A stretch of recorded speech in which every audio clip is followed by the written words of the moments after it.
Bowl season is in full swing, and so is conference alignment. We'll talk about that and much more coming up on Barely Bowl Eligible.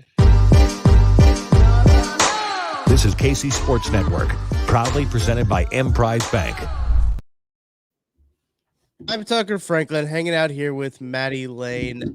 Maddie, a lot has gone on since the last time that we have convened on this show. We've had some banger bowl games. We've had some crazy conference realignment and a lot of lawsuits. Yeah. So this is already a really, I guess, hectic time of the year for coaches because you're dealing with the transfer portal, you're dealing with high school recruiting and the first, signing window. And then a lot of coaches are dealing with, coaches leaving, taking new jobs, then their preparation for bowl.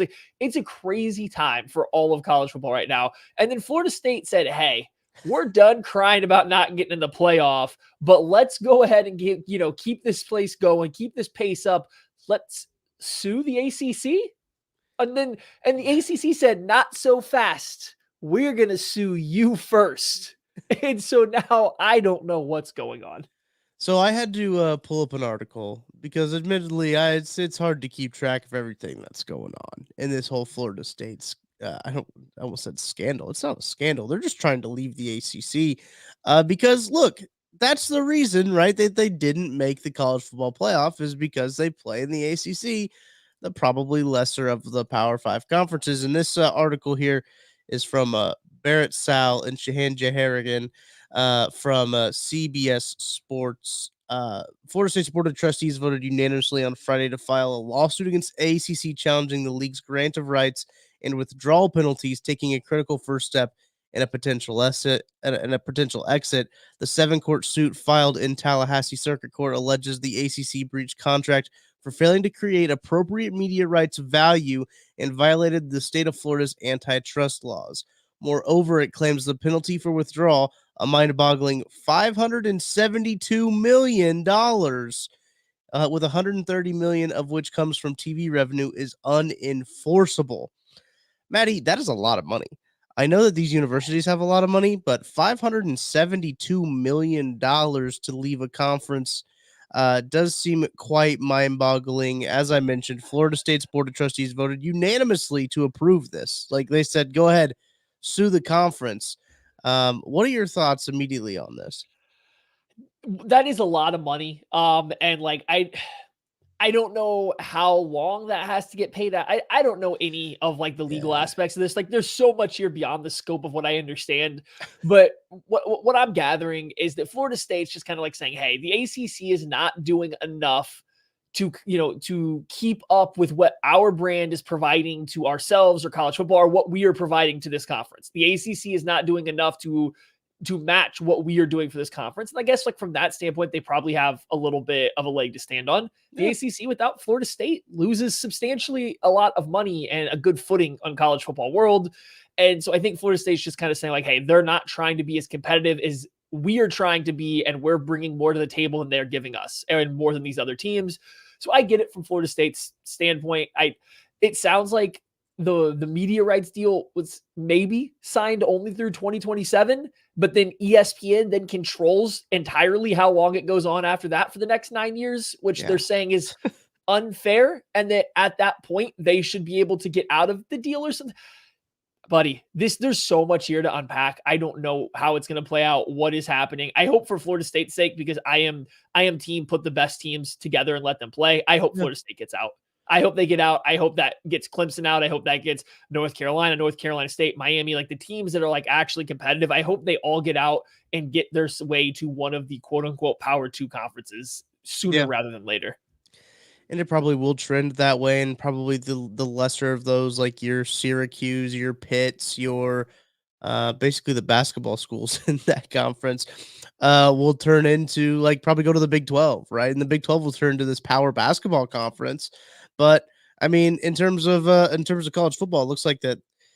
I mean, how does it feel to be with Stanford and Cal coming into this conference, and now it's starting to fall apart again? Part of the legal document says if the ACC cared, they would have added Oregon State and Washington State over Stanford and Cal. That's part of what they said is like, hey, they didn't add the right teams to this. That shows they don't actually care. Well, this quote from Peter Collins, who is the board chair, said, "We have exhausted all possible remedies within the conference, and we must do what's best for Florida State, not only in the short term, but for the long term." Uh, ESPN kind of has the ACC by the balls here. If you just looking at their deal, their grant of rights is through 3036, as you mentioned. However, the media rights with ESPN runs through 27. With that 9-year option. It's quite astonishing that the ACC agreed to that. I don't know, because I feel like a lot of times the conferences have a lot of leverage, right, when it comes to TV negotiations about the product that they have. To go into a deal like that was kind of wild, and I don't know. It feels like the beginning of the end for the ACC, Maddie. I don't know if that's how you feel when it comes to this, but it does certainly start to feel like dark days for the ACC. I mean, for sure, it's just a matter of when, right? It's just Yeah, a matter of when does it come. And like at this point, I guess ESPN is under zero pressure to solve this quickly. They get right. all of these teams going. Like, there's no reason that ESPN wants it to end, and by ESPN, that also means the ACC as a whole. So it's just a matter of how long are they going to drag this out, and what does that kind of look like going forward for them?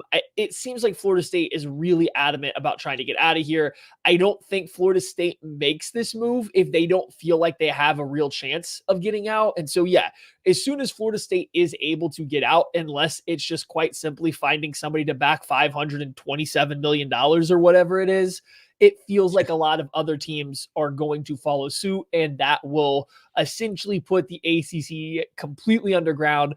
And then we'll have to figure out how the Big 12 wants to handle taking on what's remaining of those teams, or if they're going to somehow band together and make their own version of a super conference that's clearly a step below. Like, we'll have to see what that Yeah. plays out and like what year that comes in.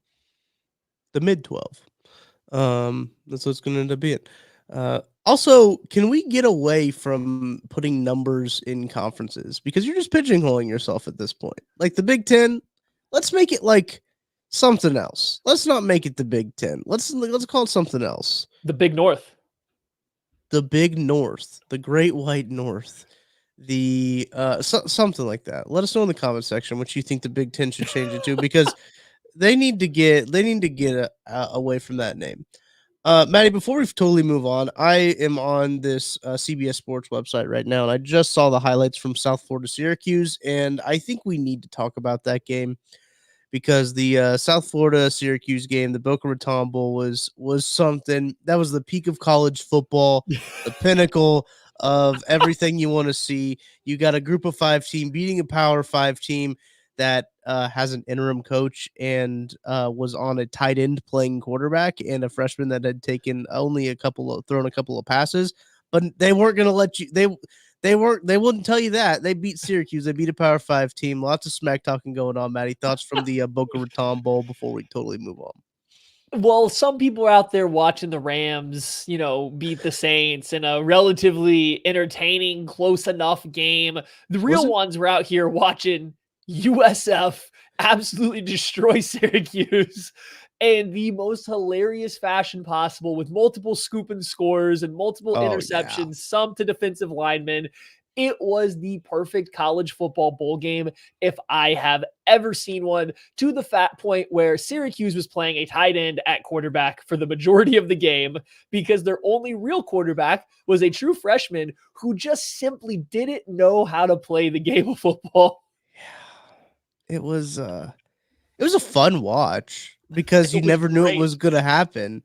I didn't really watch the Thursday Night Football game, but what I think is interesting is those two games kicked off at the same time, Maddie, and that USF game took so much longer.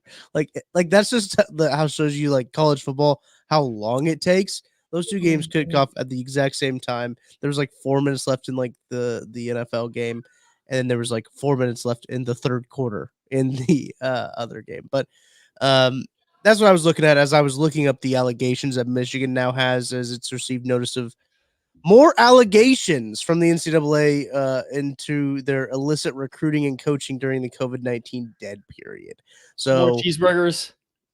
Probably level 4 or faces 4 level 2 violations along with a level 1 allegation against Jim Harbaugh for misleading investigators is Oh what my. these are for. So they cannot leave Michigan alone.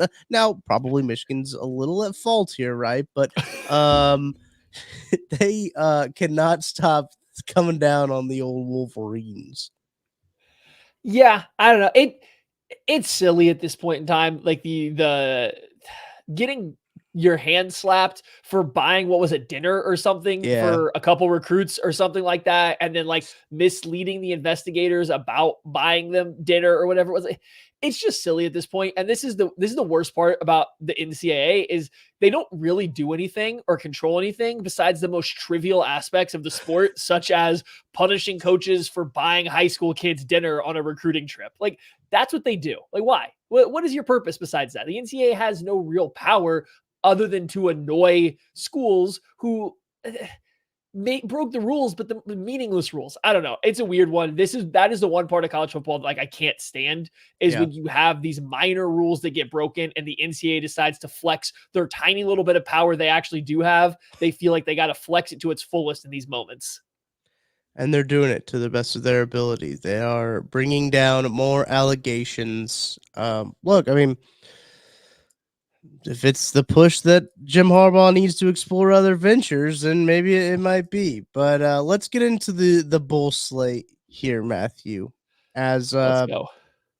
there's some good games leading up until the really good games. The New Year's Six games will start obviously next week. We'll have a preview on those, but the games leading up to that, let's start with the Lockheed Martin Armed Forces Bowl. This game takes place Ooh. at TCU's home field. This is Amon G. Carter Stadium. James Madison at Air Force. Madison favored by 1.5 in Fort Worth on ABC. 2:30 kickoff, 3:30 Eastern time. Matthew, first thoughts. This is a pretty crazy game. James Madison has a bunch of dudes in the transfer portal, a bunch of them, but they're apparently all going to play in this game. They're all gonna they're all gonna play besides guys that are injured. And Kurt Signetti, their head coach, was hired to Indiana, and like a big chunk of his coaching staff is going with them. Yeah. However, I think some of the guys are staying back to coach this game, and so like James Madison cares. Like James Madison wants to win this game. They have guys that are trying to put this game on tape for going into the transfer portal. They have head coaches. They have a program that wants to win. And then on the other side, Air Force, like all academy schools, like they don't take these off ever. They always play these. They can't just opt out. That's not allowed. They're not allowed to do that. So you have two teams here that seem like they're relatively at full strength, besides injuries throughout the year. Both really want to win this game. Air Force started really hot this year. Everybody kind of pegged them to be in Liberty shoes, getting that, New Year's weekend bowl. They didn't get it because they faltered down the stretch. James Madison hosts game day, says, we are here. We want to be involved in that. Then they lose, right? So you have two teams that had really high expectations that fell a little short, but now they get to play each other in a big spot. And they, like I said, they care. It's like this should be a fun game in the middle of a Saturday. Yeah, I think so too. I think that's what makes this game so intriguing is that both of these teams care. And like, if you've listened to Matty Night before, you know that like the biggest thing with these bowl games is trying to figure out which team is going to care about this. Like we thought that Cal would care a whole lot more than Texas Tech last week, and it did not appear that way when watching that football game. It appeared Texas Tech cared a whole lot more. Air Force, you mentioned their slow start. Like they got off really hot, but at the end of the season, they just like could not figure out a way to win a football game like that. That was, I think they had some injuries there down the stretch too that kind of led them to that way. But I like the Dukes. The Dukes are in this game because there wasn't enough 6-6 teams, wasn't enough 6-win teams for them to full the whole. What is it? 43 game bowl games? Is that what it is, or is it 43? I think so. 48, something like that. It's a weirdish number of how many bowl games there are, which tracks. But with James Madison being 1.5 points, I think it'll be a close game. I think it'll be a good game. I'll probably take the Dukes in this one, truthfully, because I just like what they got going. But Matty, you did mention head coach is gone. A lot of the coaching staff is gone. They're going to have a lot of changes going on in that program, but this is more of a culture pick than anything because I think the Dukes got the good culture going into it. I mean, the Dukes got a good culture, I think, going into it. I think they're going to care all the guys there, and they have talent, right? Like, Yeah. so for JMU, their best player, Jalen Green, got hurt, knee injury late in the year. He's not going to play. But if you want to find another defensive lineman, Jamri Chroma, he is their transfer from Rutgers. He's been exceptional for them along the defensive line. He's a dude that, has a chance to go and, make a camp or something in the NFL and like make a name for it. And then on the flip side, Jordan McLeod is in the transfer portal, their quarterback, but he's going to play. He's going to be chucking the ball around to Elijah Surratt and Reggie Brown, 2 wide receivers. Both of them are over 1,000 yards for the year. Like, they have guys, they have dudes on this James Madison team that can really play. So it's going to be a tough one for Air Force. I want to say Air Force. I do believe Trey Taylor, their safety, is going down to the Shrine Bowl this year. He should also get a real crack at the NFL. He is exceptional. I believe that he was a finalist for the best defensive back award this year. So like the Air Force has a stud back there at safety against this passing attack of the Dukes. Big kind of matchup to watch of guys that are hoping to get to the NFL. I too have taken the Dukes. I know Air Force is a good team. The Dukes are a better team. The Dukes were 11-0 and lost to a surging App State team in a funky on-off game in overtime. Like, the Dukes are good, and give me the Dukes if you're only laying 1.5. CJ Boyd was who I was thinking of for Air Force, by the way. They're like spur backer, who was out week 7, and that's kind of when things flipped. They started 7-0, and then they flipped after that.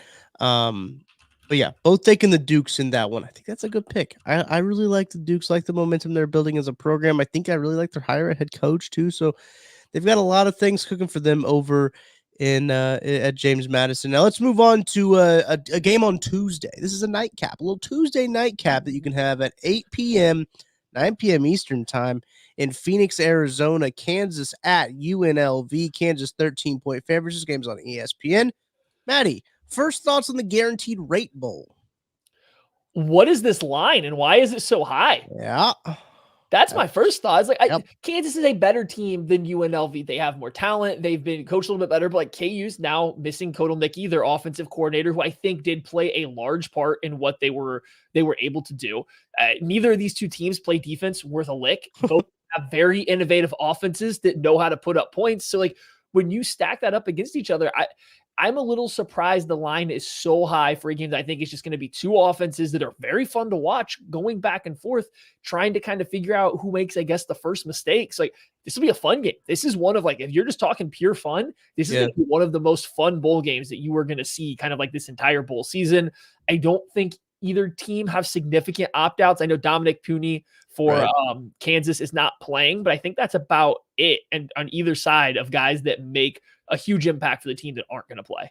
Yeah, it looks like that these two teams will be fairly at full strength. A couple transfer portal guys for UNLV, Cameron Jenkins and Courtney Reese, but a couple guys that played over 200 snaps for them. But I don't think that necessarily a huge loss for them. Obviously, they're going to have some injuries going into it, but they've got plenty of time to get healthy. But yeah, I think the big thing will be the Kodal Nicki and how they adjust with that in the offense moving forward. I don't think the new offensive coordinator is coaching in this game. I don't think that's how that works. I don't think so. I doubt Jeff Grimes would come in and coach for this game. Yeah. Should put in a completely new offense in 3 weeks. Imagine that. But anyway, I do think it's an interesting one. UNLV was a salty ball club. Like, they were surprisingly good, I think, this year. I don't know if people expected Barry Odom to come in the year that he did, to have the year that he had, and they're doing something over there. I think UNLV, they had a pretty decent recruiting class, and in terms of getting guys in there, took a couple guys actually in the Kansas City area to them, and got a couple of 4-stars down there to UNLV, which I think they're a pretty salty team. 13 is a lot of points, Maddie. You know how I feel about lines like that. I think Kansas will win the game, but I don't think it'll be by 13 points. I'm taking UNLV. Yeah, it's again, that line really does throw me off. I too am going to ride with UNLV because I think the point spread is too high for two teams, again, that I don't think play defense particularly well. One of the most intriguing matchups, this is Ricky White, a wide receiver for UNLV, going up against Kobe Bryant, cornerback Oh, for yeah. KU. I really like that matchup going back and forth. Like, Ricky White is not in UNLV's entire offense, but he's a big chunk of it. And Kobe Bryant, I think, has been excellent this year, at least at taking the ball away. We'll have to see how consistent he can be in this game. And then just another one that I got my eye on, Devin Neal. If he has a big game, does he decide to come out? Like, if this is a good, like, final stamp on his career at KU, does he decide to come out after a big bowl performance here, or does he want to go back? It's not a super strong running back class. Like, if you're a guy that might see yourself as a mid-rounder, it might not be a terrible year to come out and see if you get a poke out a little bit, go a little bit higher in the draft. So Devin Neal for KU's offense, I think they'll try to funnel the majority of it through him. And then Ricky White versus Kobe Bryant. Fun matchup across the board. It should be a good game to watch. It should be lots of points, and that's what you'll have to see in these bowl games. All right, Maddie, let's move on to the Military Bowl on Wednesday, December 27th. Not to be confused with the Armed Forces Bowl. I want to be clear, not to be confused. This is the Military Bowl. It's in Annapolis, and it's also sponsored by Go Bowling. GoBowling.com, I think is what it is, for the Professional Bowlers Association. Virginia Tech against Tulane. Matthew, Tulane's got a lot of guys out of this game, including their head coach, Willie Fritz. He's taken pretty much that whole staff with him, but I think the staff is staying behind to coach the game. They've got a lot of guys out of this one. Yeah, this is tricky. I think Tulane's missing. We don't know if Michael Pratt's going to play, and we're pretty sure that all three of his best wide receivers aren't playing in this game. So Chris Brazzell, Lawrence Keys, and Jaquan Jackson, it seems like none of them are going to play in this game, or at least they have been injured down the stretch, and it's at the very minimum uncertain. This Tulane team could literally be the skeleton of Tulane, this Tulane program that we know. That said, in the back of my mind, all I remember is when Tulane didn't have Pratt and went toe-to-toe with Ole Miss, who finished as what would be a 12-team playoff team. Now, they didn't have as many guys out for that game, right? Like, Tulane was obviously a lot healthier. It was just missing Pratt, but just that's the culture of this team. That's who Tulane is. They are going to come in. They're going to play tough 24/7. And for the life of me, you will never get me having a ton of confidence in a team quarterbacked by Brennan Armstrong, which is who I believe is going to be playing for Virginia Tech in this game, right? Yeah. Oh, sorry. Wrong team. That's bad on me. Brennan Armstrong is in NC State now. The Virginia Tech is not, they don't have Brennan Armstrong. But yeah, it's just Virginia Tech. Anytime I watch them this year, they don't seem like a good team. They're just kind of like, okay. And I just think Tulane, if you get the typical Tulane you've gotten over the past couple of years under Willie Fritz, they definitely win this one. It's just without him, with all those opt-outs, who knows what this team looks like. Yeah, and looking at it here, this opt-out tracker that I've been kind of keeping an eye on here, it looks like it's saying out for bowl Michael Pratt, Chris Brazzell, DJ Douglas, Devine Neal, Keith Cooper. I mean, they've got like all of like their backup QB, their starting QB, all their starting wide receiver. Like, they've got a lot of guys out. It looks like that Justin Ibieta will start as a quarterback for the Green Wave, who's taken 6 snaps this year. So that could be an adventure there as well. Yeah, I don't feel too confident in this game, Matthew, when it comes to a betting perspective, as we see Virginia Tech 10.5-point favorite, because I do think Virginia Tech has been pretty unremarkable this year. When it comes down to it, I couldn't tell you one game that sticks out to me from Virginia Tech's schedule. Like, I don't remember if they had like a marquee win or if they had anything like that, because I just don't remember anything about their season. But like, Tulane had a really good season. They just don't have any of those guys playing in this game. Yeah, and Virginia Tech definitely flew like entirely under the radar kind of all year. They weren't good. They were never terrible. They lost some really bad games, and then they were competitive, I guess, in games that they probably shouldn't have. So it's really hard to figure out, I think, what to make of this Virginia Tech team, as they are kind of still in the middle, I guess, of a turnover here. Like, they're trying to get under Brent Pry. They're trying to get everything figured out, what they want to be going forward. I am not entirely sure what to expect out of this game on either side. Tulane could come out and lay a complete stinker because they have everybody opt out and Fritz isn't there, or they could come out, play tough as they always do, and Virginia Tech just doesn't have the raw talent that they have had in the past. real quick, two guys in this game that I kind of have my eye on. It stinks that Antoine Powell-Ryland, defensive end for Virginia Tech, has said he's going back to school. I was intrigued if he would come out, so he might be the best player in this game on either side that's going to play, but he is going back to Virginia Tech. And then Patrick Jenkins, the defensive tackle from Tulane.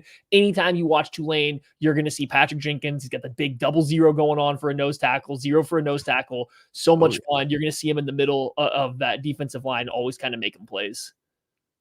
10.5 point favorite. I think I'm going to take the Hokies in this one just because I don't, you know how I feel about large lines, but Tulane just has nobody playing for them. And maybe this means more for Virginia Tech. I don't know. But but between Tulane's major turnover and them just not having anybody, I'm going to take the Hokies. I think that's sound. I think that's logical. Give me Tulane just because, well, we've picked all the same stuff here. I have zero read on Virginia Tech. I have barely tuned into Virginia Tech's games this year, except for when they've played like your Florida States and like your big games just to check on it. So like, I'm not 100% sure what to make of them yet. So give me Tulane. I at least know the bones of that team is gritty. Gritty bones. All right. The DirecTV Holiday Bowl also on Wednesday. This is at 7 o'clock kickoff in Central Time, 8 p.m. Eastern. Number 15, Louisville takes on USC. Louisville, 7.5 point favorites. This game's on Fox in sunny San Diego. Almost a home field advantage there for old USC. Not really that fair, in my opinion, when you talk about that. USC, a lot of guys in the transfer portal. A lot of opt-outs. Caleb Williams not going to be playing this entire game. Miller Moss is expected to start. Louisville also has a few guys in the transfer portal. They've had 3 guys already say that they will not play in the bowl game because they're declaring for the draft. But Cameron Kelly will still play in the bowl game. This game has a lot of guys out, and like it almost didn't even make like this watch list here for everybody to get games to make sure that you guys see, because there is so many guys not playing. But at the end of the day, it's ranked Louisville. ACC runner-ups losing a close game against Florida State in the ACC championship game versus USC. Lincoln Riley gets extra 15 practices to prepare for this game. And like, I don't know a lot about Miller Moss. I don't know what this guy is going to have, but Lincoln Riley with 15-day practices to prepare specifically for Louisville, I think he might be able to whip some stuff up that makes this game fun. And it is still USC. They still do have like talented guys, right? They still have, I think Dorian Singer's coming back. I don't know who else is going to play. I haven't seen Taj Washington, I don't think, has decided to opt out yet. So like, they have guys that can go out and play for them to catch the ball, throw the ball. Like, they have talented freshmen that are in there. So it should be, USC should have enough firepower on offense to make this intriguing. Louisville, on the other hand, you take away Jamari Thrash, you take away Gerard Jordan. I don't know what that team has on the offensive side of the ball. Yeah, I mean, Jack Plummer isn't carrying that team to a lot by himself. You remove his 2 best offensive weapons, and that gets real dicey. So yeah, it'll be interesting to see kind of how Louisville tries to keep up with a USC team that still at least has a ton of talent at the skill positions. This has got to be it for Jack Plummer, right? He doesn't have another year, does he? Casey Thompson apparently has another year, so I don't know. Yeah, dude, I don't know how. I don't know how these players keep getting years of eligibility. There's no way. Okay, there's got to be no shot because he's been 4 years at Purdue. He has 1 at Cal. There's no way he has more eligibility. No, he doesn't. Okay, I just had to double check that because I was like making sure that he didn't, because he needs a job application is what he needs. Louisville favored by 7.5 points in this game, Maddie. I don't know if I necessarily agree with that line because of who they have out and who they have opt out. Now, yes, USC has a lot of opt out transfers, everything like that. But as you laid out, I still think they're more talented. I still think their Jags are better than their Jags, if that makes sense. We'll see, but I mean, I like the USC to cover the 7.5 there. Yeah, that's the thing, is I think USC can have enough guys opt out and then replace the talent with close enough that you maybe don't see a huge drop off from what they were. The big problem that I have with USC is I think Lincoln Riley is soft. I think he's a super soft coach, and his teams are super soft. And you can't say that about Louisville. Like, that's what they do. They grind the games out and they make it ugly, and they're okay with that. And like, yeah, they're missing their best playmakers, so it might be hard for them to score points. But if Miller Moss can't do some of the stuff that Caleb Williams can. I don't know what this looks like if Louisville kind of gets rolling on defense. It sounds like a lot of their defensive players are still playing. You mentioned Cameron Kelly's going to play. I think all of their cornerbacks are going to play, and they're all pretty good. Ashton Gillette is been their leader amongst the defensive linemen. A lot of sacks, a lot of pressures, replacing the Yaya Diaby role from last year. He's been good. I think Louisville's defense can give enough problems. They might actually cover this. So give me the Cardinals against the soft Trojans. There you have it. All right, let's move on to the TaxAct Texas Bowl in Houston, Texas, with the Texas A&M Aggies taking on the number 20 Oklahoma State Cowboys. Looking at who is going to be playing in this game, another laundry list of names for Texas A&M. Obviously, Jimbo Fisher's been fired. So then Bobby Petrino took the coordinator job at Arkansas. He won't be there. They hired Colin Klein as their OC to take over. He's not going to be there. Ross Bjork, who was the A&M AD, said Elijah Robinson, who was just recently hired as Syracuse's defensive coordinator, is still going to be the interim head coach, and he's still going to coach in this game. And Mike Elko will not coach in this game. There's a lot of guys in the transfer portal for this A&M team because this program is a mess right now. They got a decent amount of guys going to the draft that have just opted out of this game too. But for the Cowboys, I mean, they don't have really that many guys who have opted out. I mean, Blaine Green, who has played, or probably Jaden Bray is probably the biggest one, the wide receiver for Oklahoma State. He played 485 snaps this year. But Ollie Gordon, I think, was dealing with a little bit of injuries. We'll see. He'll probably play, I think, in that one. But Oklahoma State looking like they're coming into this game carrying a little bit more than the old Aggies. Yeah, I think so. And if you were going to pick out which of these two teams that probably cares about it more, I think Gundy can definitely spin getting a win over Texas A&M, which isn't necessarily a rival, but just geographically, I think he can spin that into a little bit of a rivalry. So and they have guys that are playing, and they have guys that are coming back. Colin Oliver, Ollie Gordon, these guys are coming back next year for Oklahoma State. So they might want to get that win to look, not good, but just have that momentum going into next year. Whereas if you look at Texas A&M, boy, they have so many opt-outs, so many transfers, guys going to the draft. Like they are going to have one of the barest bones depth. Was it a couple years ago that LSU just had to say we're not playing in a bowl because they didn't have enough players? Remember they played that wide receiver at it's wasn't that the game that K-State beat them? Maybe. Yeah. There was just a game where LSU legitimately didn't have guys to put on the field. Oh no, it might've been Texas A&M was sick and they had to turn down a bowl game. That's what it was. It was Texas A&M. They had the flu or COVID. I'm not putting those in quotes to say they weren't sick, but they had something that apparently erased so much of their team that the Jimbo turned down going to a bowl game last second because he didn't want to play in it. He probably thought they were above it. It's just, they're getting dangerously close to that when you look at the list of guys that aren't playing. Yeah. And so I feel pretty strong about Oklahoma State in this one, just for that fact. I think Elko's a good coach. He's not coaching. Texas A&M is being coached by the guy that is leaving them, that is causing a lot of their defensive players to enter the transfer portal because Elijah Robinson's the dude that recruited a ton of these dudes. I had bad vibes for Texas A&M in this one. Not very good vibes at all. They're 2-point favorites. And I don't know if I mentioned that earlier.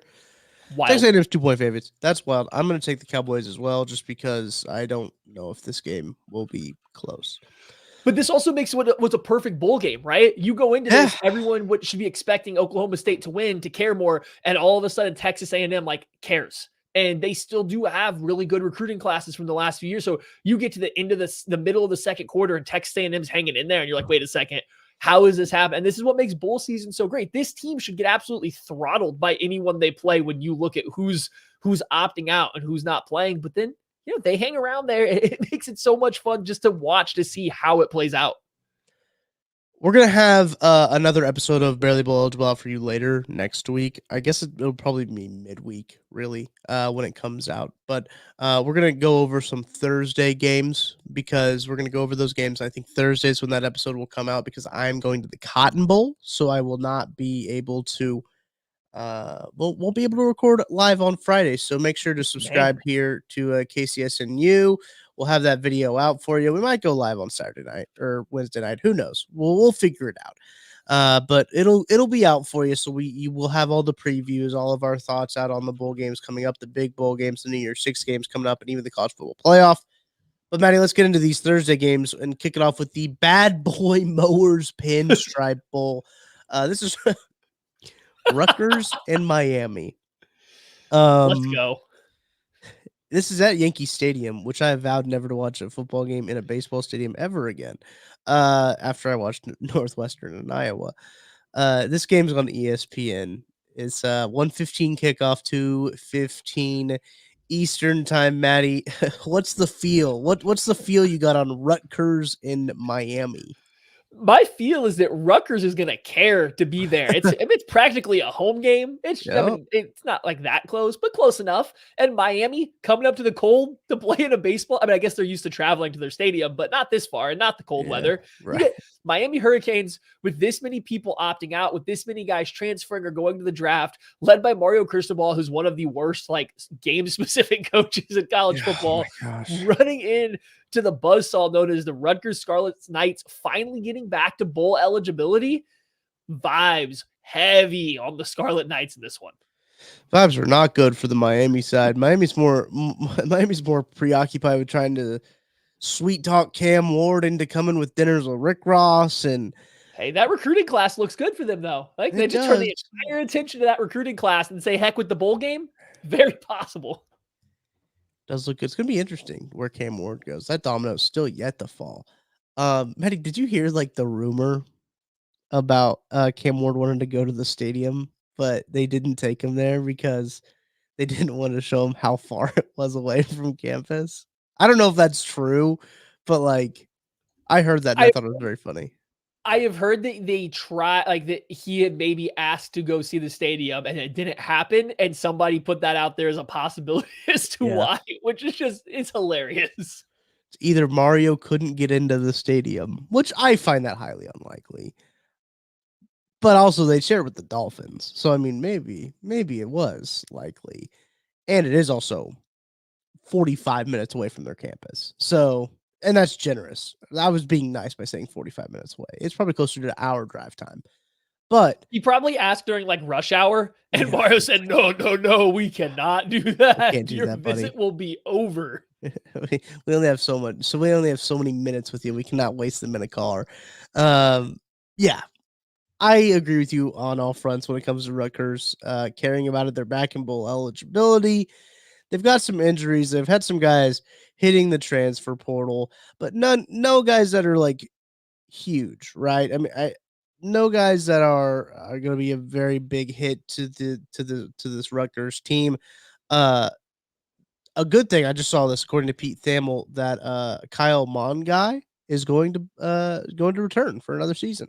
A running back that we liked. We watched the Rutgers game earlier this year and we said, that guy is fun. That guy is good to watch. Like, we like that guy. He's going to return for another year for Rutgers. Yeah, I mean, the combo of Mungai and then Gavin Wimsatt is the quarterback for Rutgers. He's a good runner, can't throw the ball very well. But like that combo works for college football, right? It's a lot of run game. You got to be willing to battle Rutgers in the trenches all game long and handle both those guys running at you, which theoretically a Mario Cristobal-led Miami Hurricanes team should be able to do. The problem is they're not always ready to do that any given time. And this just has high quit watch probability for me for the Hurricanes, especially when you consider how many dudes are in the portal, how many freshmen Miami might have to play in this game. Like this could be a game that gets real ugly and Miami gets pushed around and dominated by Rutgers, or the Hurricanes talent and 5 stars and 4 stars show up and just say, hey, Rutgers, we know you had a fun year, but there's levels to this. So like it's intriguing to watch. I couldn't find a line on this game. I don't care. I'm taking Rutgers. Oh, you got it? Okay. Yeah, I'm taking the Scarlet Knights either way. Miami's favored by a point, and I'm still taking Rutgers. Which only favored by a point over Rutgers. How Miami has fallen. That's what I'm leaving there. All right, next game, Maddie.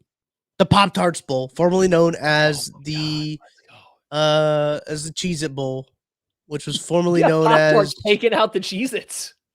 The Citrus Bowl, I believe, is what this is. No, maybe I'm losing it.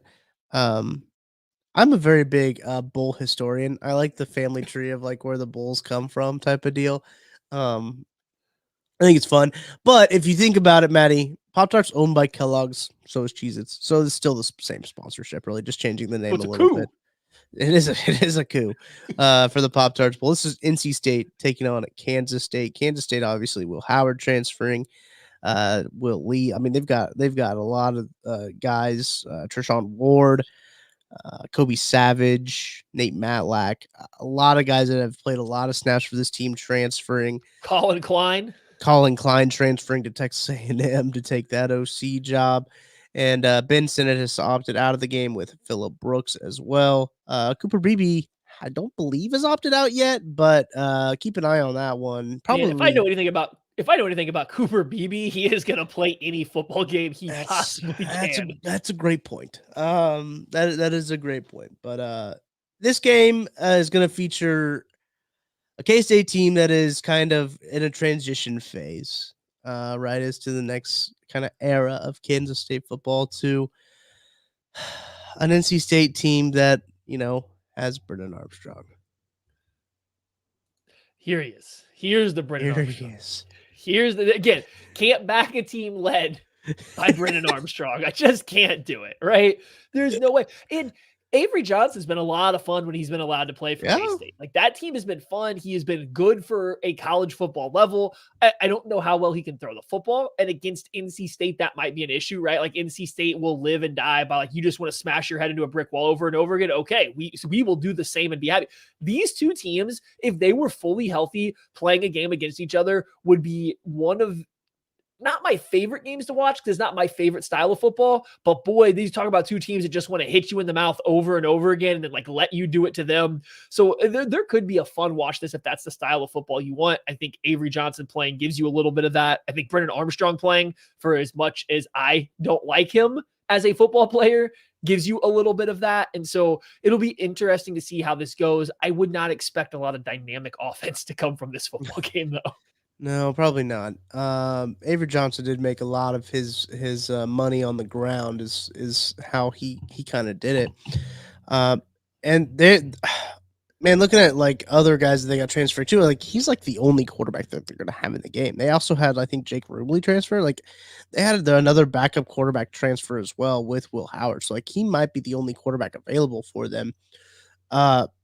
Yeah, this game is in Orlando. I don't know if I prefaced it, but it's in Orlando. Kickoff at 4:45 Central, 5:45 Eastern on ESPN. Kansas State is favored by 2.5 points. Maddie, are you still riding with the Cats, or what? How are you feeling with this one?